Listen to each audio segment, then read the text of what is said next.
On vous a parlé à quelques reprises à l'émission de ce mouvement Pegida, mais surtout de ces manifestations Pegida qui se déroulaient en Europe. Je pense à l'Allemagne, c'est beaucoup de là que c'est parti, la région de Dresde, en fait, qui a donné lieu à la naissance de cette organisation Pegida, qui organise donc des manifestations à Dresde chaque semaine, manifestations dans la ville, des manifestations anti-musulmans. Le groupe Pegida a maintenant un bras au Québec, Pegida Québec, qui a été créé il y a quelques semaines, et une première manifestation de ce groupe-là est annoncée pour le week-end. Pour nous parler de cette mouvance Pegida, de ce que ça peut vouloir dire quand on parle de Pegida au Québec, dans le contexte québécois, dans le contexte montréalais. Mon invité est Paul Hide. Il est professeur au département de sociologie de l'Université du Québec à Montréal, membre du Centre de recherche en immigration, ethnicité et citoyenneté. Monsieur Hide, bonjour. Bonjour. Peut-être nous rappeler d'abord, partons du début, je le disais, c'est l'Europe, c'est l'Allemagne. De quoi on parle quand on parle de Pegida, puis on verra quel genre de variation on aura au Québec, mais parlons d'abord de l'original, si on veut. Oui, ben comme vous l'avez mentionné, c'est un groupe dont l'existence, même en Europe, est quand même assez récente. À peu près, ça date d'à peu près un an. Mais ils ont connu l'apogée de leur popularité, disons, avec les attentats récents à Paris contre Charlie Hebdo, puis ensuite au Danemark. Et donc ça leur a donné ça moussait énormément, disons, leur discours, et puis ça a attiré beaucoup de gens à leurs manifestations qui considèrent que c'est le moment de s'inquiéter du danger d'islamisation. Donc d'une certaine montée de l'islamisme radical. Est-ce qu'on est là-dedans ou non?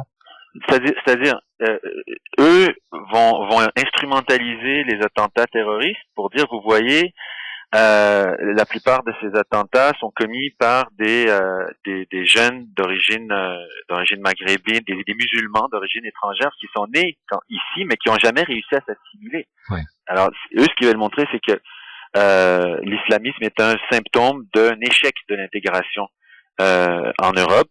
Leur discours dans cette mouvance, c'est de dire, voyez, il y a non seulement un islam qui a jamais réussi à se fondre dans les valeurs nationales, de l'égalité, de laïcité, de liberté, mais en plus, ils sont hostiles au groupe majoritaire. Ils sont hostiles et ils veulent conquérir. Il y a une volonté de conquête. Oui. Et en Europe, en Allemagne, je pense qu'on a vu carrément, c'est du racisme, là, auquel... Bien sûr, c'est du racisme, c'est des thématiques qu'on a observées dans l'histoire concernant l'antisémitisme, hein, c'est pas nouveau. Cette idée de la théorie du complot, de considérer qu'il y a des groupes qui ourdissent là, une genre de subversion de l'intérieur, l'ennemi intérieur qui veut s'attaquer en fait à nos valeurs et à ce qui nous est le plus cher. Donc c'est tout à fait du racisme assez classique. Et donc là, Paul Hide, il y aura une première manifestation de ce groupe Pegida Québec. Ouais. C'est prévu samedi à Montréal. Ouais.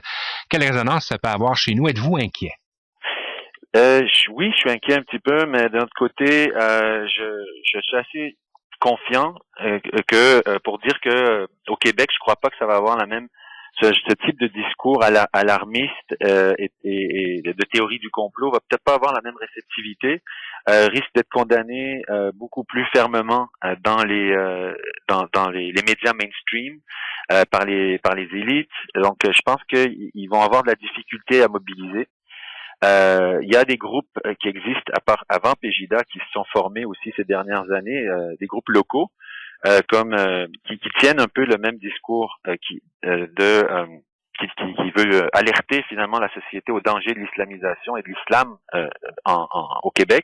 Il y a la Fédération des Québécois de souche, Poste de veille, Point de bascule, c'est des groupes qui sont présents surtout sur la toile et qui tiennent un discours peut-être pas aussi virulent, qui vont pas poser l'islam et les musulmans en menace aussi dangereuse pour la nation, mais qui quand même s'en inquiètent et veulent nous on procède à une certaine diabolisation du musulman. Mais dans la mesure où il y a on peut sentir... Mais ils sont marginaux, ils sont très marginaux encore, ces groupes-là. Ils ont beaucoup de difficultés à sortir de la toile pour réussir à avoir une certaine légitimité.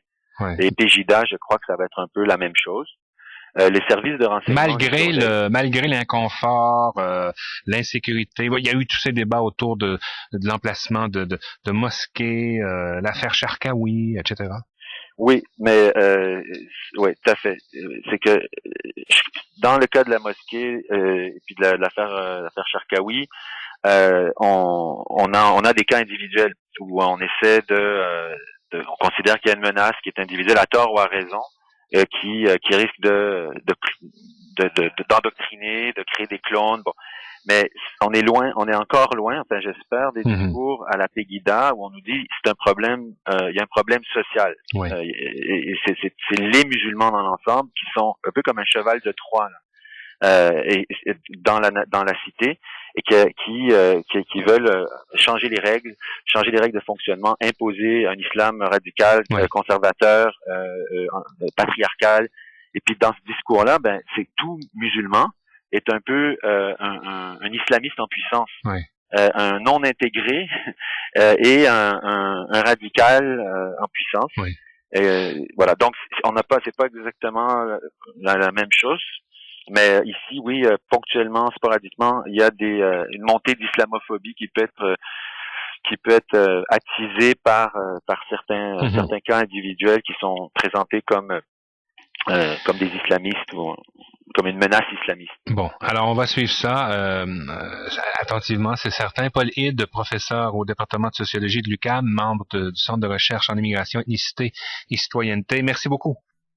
Depuis qu'on a annoncé que le groupe Pegida Québec, une émanation du mouvement allemand Pegida pour patriotes européens contre l'islamisation de l'Occident, donc depuis qu'on sait que Pegida Québec organise ou prévoit organiser dans un quartier montréalais le 28 mars prochain une manifestation dont on ignore encore l'ampleur évidemment, mais ça suscite un certain nombre de questions autour de groupuscules plus ou moins importants qui, situés plutôt à droite ou à l'extrême droite du spectre politique, sera en train de s'agiter dans le paysage politique québécois. Question tout à fait légitime, mais pour lesquelles les réponses sont pas claires. Par définition, on est beaucoup encore dans des zones d'ombre lorsqu'il s'agit de partis non constitués, non officiels, dont les partisans sont pas non plus les premiers à monter aux barricades en s'identifiant. Notre invité est un grand spécialiste des mouvements d'extrême droite. Il est historien, journaliste, vous le savez. Il avait publié, souvenez-vous, en 2010 chez Lux, Adrien Arcan, Führer canadien, l'un des grands personnages de l'extrême droite de l'histoire canadienne et québécoise. Jean-François Nadeau est directeur adjoint de l'information au journal Le Devoir. Et notre invité ce matin, bonjour. Bonjour. On jouera pas du jeu des comparaisons parce qu'il n'y a rien de commun entre le Québec des années 30, 40, au moment où Arcan, ses chemises brunes et tout ça s'agite dans le Québec pré- et post-Seconde Guerre mondiale. Mais il y a dans l'oxygène, à la droite du spectre politique, comme ça, des atomes communs entre les périodes, même si elles ne sont pas comparables. Ouais, c'est très à la mode, surtout en Europe en ce moment, de voir des similitudes entre les années 30 et l'espèce de période de crise un peu larvée qu'on traverse en ce moment. Il faut en prendre, il faut en laisser de ça, bien sûr. Qu'est-ce que c'est l'extrême droite, d'abord? Je pense que c'est important de le préciser. C'est pas toujours clair. On dit, bon, c'est quoi, c'est une droite extrême, une droite qui aurait dérivé. C'est un peu plus que ça, hein. C'est une droite pour qui la violence est un motif normal et nécessaire à employer pour livrer des combats politiques. Il y a une méfiance qui est portée à l'égard de la démocratie qui dépasse l'idée de la méfiance, c'est-à-dire qu'il faut la combattre. Il y a un caractère aussi raciste qui est là, qui est assez clair, qui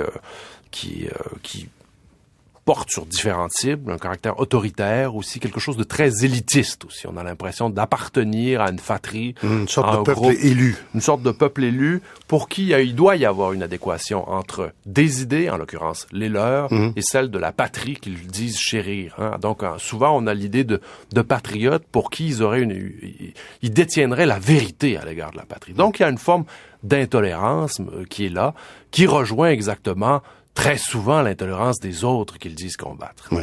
Alors, il y a plusieurs éléments déjà dans ce début de réponse, Jean-François Nadeau. Le caractère violent, et on l'a vu lorsque ça s'exprime à l'extérieur de partis politiques constitués, par exemple, tout le mouvement des skinheads en Europe, que ce soit en Grande-Bretagne, en Allemagne, dans les Pays-Bas, en France aussi, on a vu ces manifestations-là de jeunes qui sont hors parti, très souvent à droite, très souvent raciste, extrêmement violent, c'est une chose, mais ça ne recoupe pas tout le spectre de l'extrême droite, bien au contraire. Non, absolument pas. On a l'impression que pour que ce soit de l'extrême droite, les gens disent oui, mais ils se promènent pas en bottes lustrées avec des brassards à croix gammée, cette araignée gorgée de sang. Ouais. Ils ont pas l'air d'Hitler, ça a l'air de garçons plutôt bien dans certains cas. Mais non, c'est-à-dire qu'il n'y a pas une pérennité absolue des formes de ce que serait l'extrême droite. Ça bouge, ça change. On peut très bien être en veston croisé, bien taillé et appartenir à un cadre d'extrême droite. En France, il y a un parti en ce moment qui appartient depuis toujours ou à peu près à ce spectre-là, qui est le spectre de l'extrême droite. Donc, c'est le parti dirigé aujourd'hui par Marine Le Pen, qui est la digne fille de son père, Jean-Marie Le Pen. C'est donc le Front National en France qui, selon les sondages, là, il y a un quart des Français à peu près qui les appuient. Donc, il peut y avoir une forme démocratique aussi, dans une certaine mesure, à ça. Il faut se rappeler que Hitler a été porté au pouvoir de façon démocratique aussi. Donc, il y a des formes multiples. Et à la tête d'un parti, le national-socialisme, oui, tout à fait. Oui. Alors que le Front National de Jean-Marie Le Pen était marginal dans les années 70, est devenu, et au fur et à mesure que son discours s'est poli, entre guillemets, au coin, moins ses apparences, en tout cas. Oui, sauf pour les coups de gueule de son président jusqu'à il y a quelques années. En tout cas, après ça, c'est la légitimité politique. Mais revenons à ce qui est peut-être dans l'air du temps plus que dans les mouvements politiques. Il y a des périodes où l'épiderme est plus sensible, pour toutes sortes de raisons. Conditions économiques, mouvements massifs de population, immigration de nouvelles souches, etc., qui vont faire que dans une société ou une autre, c'est le cas peut-être au Québec aujourd'hui, ce qui ne nous touchait pas, tout à coup devient très irritant et assez vite. Et là, des gens qui ne se soupçonnaient pas du tout d'être à droite du spectre politique peuvent tout à coup entendre une musique qui leur plaît. Ouais, on est, il faut le dire, et c'est pas propre au Québec, dans une forme de climat. On est dans un moment de l'histoire où il y a une obsession, une idée de haine qui trahit beaucoup le discours public à l'égard des musulmans. Hein. C'est largement répandu. Alors, il y a une inquiétude qui est en partie raisonnable parce qu'il se passe des choses à travers le monde là qu'on peut pas nier. Vous avez vu cette semaine, enfin, ces monuments de culture qui sont renversés de façon absolument inexplicable pour les esprits qui sont les nôtres. C'est-à-dire que le propre de l'intolérance, c'est de pas douter. Hein. C'est un des problèmes déjà qu'on peut avoir avec l'intolérance. Effectivement, ce ne sont pas des idées dont on parlait tellement. L'idée de tolérance qui est proposée par Voltaire au XVIIIe siècle, qui en est le héros, le phare, qui éclaire tout un siècle avec cette idée-là, on n'en a plus tellement entendu parler dans la mesure où on sentait peut-être qu'on n'en avait pas tellement besoin. Hein? L'idée qui nous apparaît tout à fait normal, où le droit de projeter son point devant quelqu'un d'autre doit s'arrêter forcément là où le nez de l'autre commence. C'est quelque chose qui est assez communément admis en société. Hein? Il y a des principes de morale qui sont minimum, c'est-à-dire que vous avez droit à vos convictions, j'ai droit aux miennes, et dans la mesure où les vôtres empiètent pas sur les miennes, c'est normal. Une société doit proposer plusieurs types de perception. Dans la mesure où on a l'impression que tout est menacé, alors là, il y a un durcissement, il y a une tension qui se crée, et c'est peut-être à ces occasions-là que des groupes qui sont toujours présents en société, c'est normal qu'il y ait des groupes de ce type-là, des groupes d'extrême droite, comme des groupes d'extrême gauche, comme des groupes de toutes sortes, des religieux, des non-religieux, des laïcs, etc., que tout ça cohabite moins facilement ensemble. Y compris au Québec, où on a toujours l'impression, on n'est pas les seuls sur cette planète-là, je suis certain, mais à croire que nous sommes une société extrêmement tolérante, pour reprendre le même vocabulaire, et où les extrêmes en politique, on connaît pas ça. On a eu, un épisode felkiste, où encore là, la notion de gauche était peut-être discutable dans certains cas, mais puis à l'extrême droite, à part les épisodes que j'évoquais là, autour des partis comme celui d'Adrien Arcan, on est plutôt dans l'extrême centre, comme aimait dire Pierre Elliott Trudeau. Alors, non, on n'est pas à l'abri, même si on ne connaît pas le nombre de ceux qui peuvent être touchés par ces questions-là. Bah, moi, j'ai l'impression qu'on est une société qui est pas différente des autres, du moins pour l'Occident. Hein. Si on se compare avec des vecteurs qui sont comparables, j'ai l'impression qu'on n'est pas différent. On ne l'était pas davantage par le passé qu'on l'est aujourd'hui. On a réécrit un peu l'histoire, notamment celle de la Seconde Guerre mondiale, en disant « Nous sommes allés nous battre contre des infâmes de toutes sortes.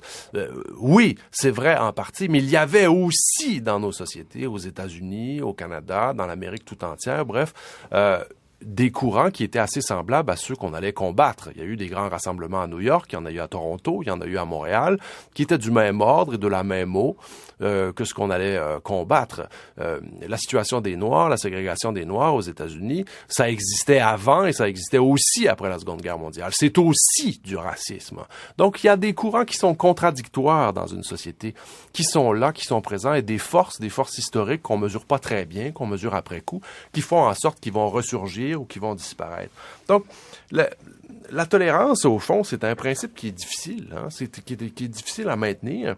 La tolérance, ça se mérite. On peut pas tout tolérer. L'intolérance est intolérable.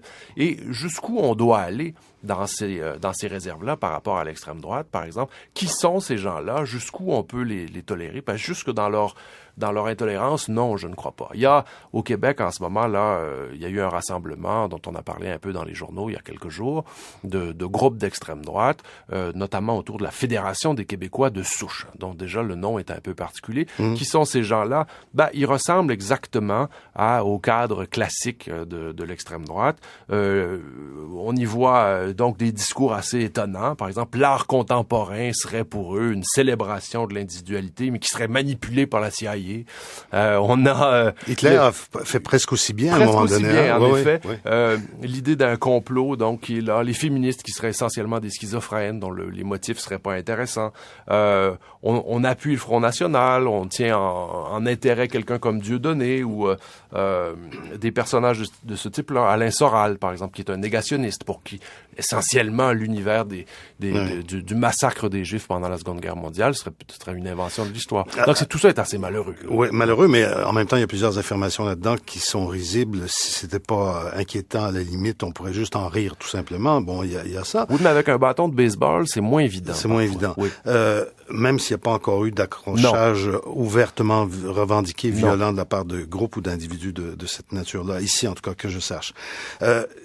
Un mot, Jean-François Nadeau, sur l'espèce de malaise au Parti québécois, où on a vu qu'une partie, en tout cas des jeunes au parti, étaient assez séduits par l'idée d'un rapprochement avec les jeunes du Front national. La question de départ, c'était évidemment le fait qu'on va sabrer dans une vieille pratique qui a près de 40 ans maintenant, où étudiants français et québécois pouvaient changer de territoire, puis aux mêmes conditions étudier dans les universités des uns et des autres.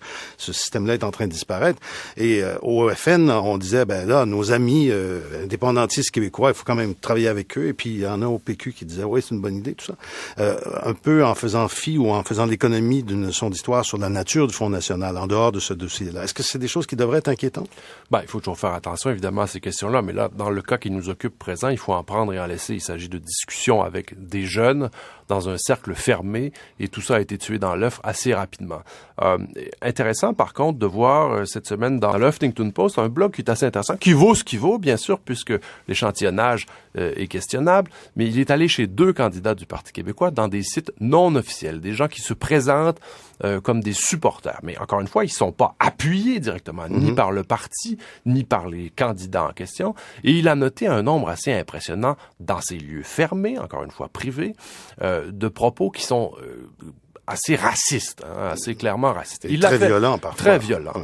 Très violent. Il l'a fait remarquer aux gens avec qui il discutait, donc le modérateur, notamment de ces groupes-là. Le modérateur. Et le modérateur l'a menacé d'expulsion parce que lui prônait la tolérance. Alors, il est intéressant de noter que cet homme, ce professeur au collégial, Alex Noël, dit qu'il est lui-même un souverainiste, qu'il est donc il est peu suspect d'être contraire, au fond, au but premier du Parti québécois. Donc, encore une fois, il n'y a pas d'adéquation directe. Ça ne veut pas dire que le parti cautionne ça. Je pense qu'il le rejetterait comme il l'a toujours rejeté par le passé, mais que les discours actuels que l'on tient sur l'identité, tout ça, appellent aussi à ce genre de dérive, et que pour ces motifs-là, il faut être extrêmement vigilant et se distancer de choses pareilles. Jean-François Nadeau est directeur adjoint de l'information au quotidien montréalais Le Devoir. Jean-François Nadeau, merci. Anne-Christine, en parlant de choses difficiles à expliquer, je pense que vous étiez surprise d'apprendre que Pegida était en train de se faire un petit cousin ici au Québec. Surprise, dévastée. OK. Alors, Dévasté. parce que vous... Ça, c'est le mot. Ouais, parce que vous savez ce que ça veut dire, Pegida. Vous vivez à Dresde depuis plusieurs années, Anne-Christine? Oui, depuis 2003. Et vous avez vu la naissance de Pegida. Est-ce que vous pouvez nous expliquer comment Pegida est né, dans quel contexte en Allemagne de l'Est? Enfin, en ex-Allemagne de l'Est. Oui, c'est en ex-Allemagne de l'Est. Pegida, on va le rappeler encore une fois, patriote européen contre l'islamisation de l'Occident, pardon. L'Occident, mais c'est vraiment l'Europe. Hein. Il parle de Abendland en allemand, ce qui est vraiment l'Europe, hein, parce que l'Amérique, c'est plutôt le Nouveau Monde. Uh-huh. En fait, et ce mouvement-là est né d'une façon assez bancale et vraiment ironique dans un restaurant grec, pour un mouvement qui est vraiment très, très agressif vis-à-vis des étrangers. Mais attendez, un restaurant grec en Allemagne? Oui. Ah, d'accord. Et par un type qui s'appelle Lutz Bachmann, qui est un ancien braqueur et dealer, et qui s'était réfugié plusieurs années en Afrique du Sud pour échapper à la justice allemande. Donc, il est encore en probation. C'est un individu assez peu fiable qui avait réussi par l'intermédiaire des réseaux sociaux à attirer quelques centaines de personnes en octobre 2014. Donc, la première manifestation a eu lieu le 28 octobre. Et le mouvement a très, très, très rapidement dépassé toutes les attentes de ses créateurs. Ça a grossi de façon exponentielle en quelques semaines. Et puis, la plus grosse manifestation, juste après les attentats de Charlie Hebdo, était de 25 000 personnes. 25 000. Quand je vous dis oui, 25 000. La semaine précédente, c'était 18 000. La semaine précédente, c'était 12 000. Donc, c'était effectivement exponentiel. Là. C'était parti de quelques centaines jusqu'à 12 000, 18 000, 25 000. Voilà. Et qu'est-ce qui faisait que toutes sortes de gens se reconnaissaient dans ce mouvement-là à Dresde de Anne-Christine? Bon, ils ont été très intelligents, d'accord? Ils ont commencé à faire ce qu'on appelle les manifestations du lundi. Il y a une longue tradition à Dresde des manifestations du lundi. Les néo-nazis faisaient les manifestations du lundi, mais pourquoi ils faisaient ces manifestations-là? C'est pour reprendre la tradition des manifestations Wir sind das Volk qui se faisaient à la fin des années 80 pour manifester contre le gouvernement totalitaire et pour faire tomber le mur. Alors, Donc, c'était des gens qui manifestaient pour la liberté. Alors, Wir sind das Volk, c'est « Nous sommes le peuple », et Voilà. c'est très particulier de récupérer ce slogan-là, qui était un slogan qui était destiné à avoir plus de liberté, à ouvrir les murs. Et là, c'est le contraire. Il y a beaucoup de chroniqueurs ici qui l'ont dit. Là, c'est le contraire. C'est comme si on voulait mettre des nouveaux murs. Absolument. C'est exactement ça. Et officiellement, si vous parlez allemand, ceux d'entre vous qui parlent allemand et qui peuvent aller sur la page Pegida Facebook, vous allez voir que officiellement, tu vois, nous sommes pour la liberté, nous ne sommes pas contre les étrangers, nous ne sommes pas contre les musulmans, nous sommes contre les terroristes, nous sommes contre les salafistes, etc. Mais en pratique, c'est pas comme ça que ça se vit du tout. Quand vous dites en pratique, Anne-Christine, ça veut dire quoi? En ce moment même, dans la ville où vous vivez à Dresde, il y a des manifestations d'intolérance? Oh, complètement, oui. Oui, bien sûr. Même notre voiture à nous, avec son tout petit drapeau du Québec, a été je dirais pas saccagée, mais il y a des gens qui sont passés dessus avec des clés pour... Elle a été égratignée volontairement. Ah oui? Voilà. Ah oui. Et j'ai des amies françaises qui parlaient français dans la rue et qui se sont fait insulter, qui se sont fait dire de parler allemand. J'ai une amie qui sortait de sa voiture avec une plaque française et il y a un type qui l'a regardé et qui a passé son doigt en travers de son cou en signe de mort. Un moment. Et ça, je vous parle des gens qui sont européens, qui ne sont pas de minorité visible, hein.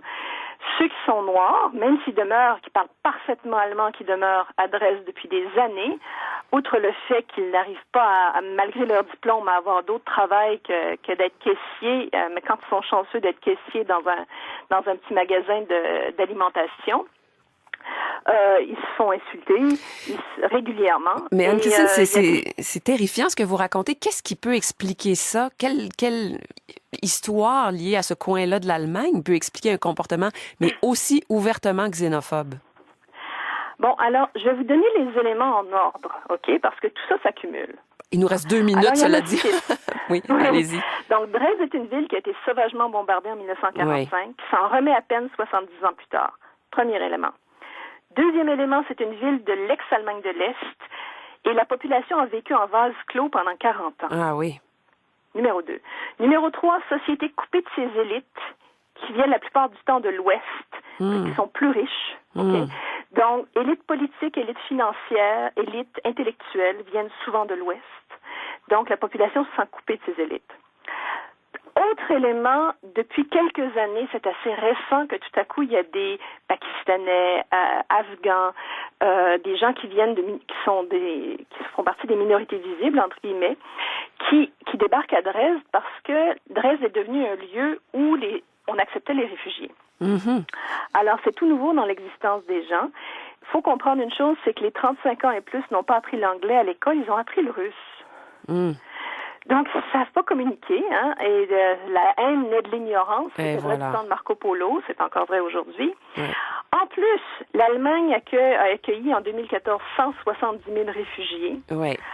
Alors, on a là tout un cocktail. En accueillir 200 000, pardon. Oui, on a tout un cocktail et il va falloir s'arrêter là-dessus, Anne-Christine, pour nos informations. Mais en terminant, le mouvement là-bas, la bonne nouvelle, c'est qu'il s'essouffle un petit peu, le mouvement Pegida à Dresde. Oui et non. C'est-à-dire qu'il s'essouffle en termes de quantité de personnes, mais il s'organise beaucoup mieux. Oh. Et là, ils veulent présenter un candidat à la mairie.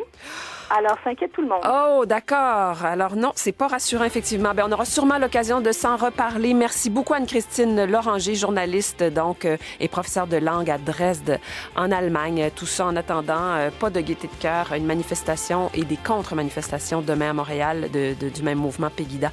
À bientôt. On se retrouve tout de suite après les informations.